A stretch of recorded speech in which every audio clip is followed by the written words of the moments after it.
Eddy நீ மட்டும் தான் வந்தியா? உன் புருஷனை கூட்டிட்டு வரலையா? இன்னைக்கு வெள்ளிக்கிழமை லீவ் இல்லலாமா, நாளைக்கு வருவேன்னு இருக்காரு. மாமியாரி வீட்டுல உனக்கு என்னத்த சோறு போடுவாங்களோ தெரியல, மெலிஞ்சி தூசி துரும்பா இருக்க. நின்னு உங்க அண்ணிக்காரிய கூப்பிடுறேன், அவ கையால நல்ல சாப்பாடுலாம் செய்து எடுத்து போட சொல்லுதேன். மருமோளே என்ன தேய் சொல்லுங்க. மருமோளே, என் மொவ இங்க இருக்கக்கூடிய ஒரு வாரத்துல அவ உடம்ப நல்லா தேத்தி விடணும், சரியா? இப்ப சொல்லதெல்லாம் செய்து எடுத்து கொடுத்துரு. சரிங்க தே. ஆட்டுக்காலு சூப்பு, ஆட்டு எலும்பு குழம்பு, ஆட்டுக்கறியில சுக்கா, அதுக்கப்புறம் நாட்டுக்கோழி குழம்பு, நல்லி எலும்பு சூப்பு, அதுக்கப்புறம் மீன் நண்டு இறாலு எல்லாத்தையும் வகை வகையா செஞ்சு விடுறேனே. சரிங்க தே, எல்லாம் செய்து எடுத்து கொடுத்துறேன் தே, நீங்க கவலைப்படாதீங்க. அண்ணி இருங்க வாரேன், நானும் உங்களுக்கு ஹெல்ப் பண்ணுவேன். நீ ரெஸ்ட் எடு, அவளே எல்லாத்தையும் செஞ்சிருவா. என்னம்மா பேஸ்த, ஒத்தையில இவ்வளவு வேலையும் செய்ய முடியுமாமா? அதுக்கப்புறம் அன்னைக்கு என் மேல தன்னாலே வெறுப்பு வந்துரும் பாத்துக்க.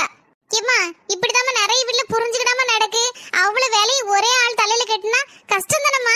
அதை நம்மளும் புரிஞ்சுக்கிட்டு வந்தவங்க கூட மாட ஒத்தாசை பண்ணணும்னு வச்சுக்கிய, அவங்களுக்கும் சந்தோஷம் நமக்கும் சந்தோஷம். அது ஒன்ன போல எல்லாரும் புரிஞ்சுக்கிட்டாங்கன்னு வச்சுக்கியா, அண்ணி நாத்தனார் கடையில சண்டையே வராது.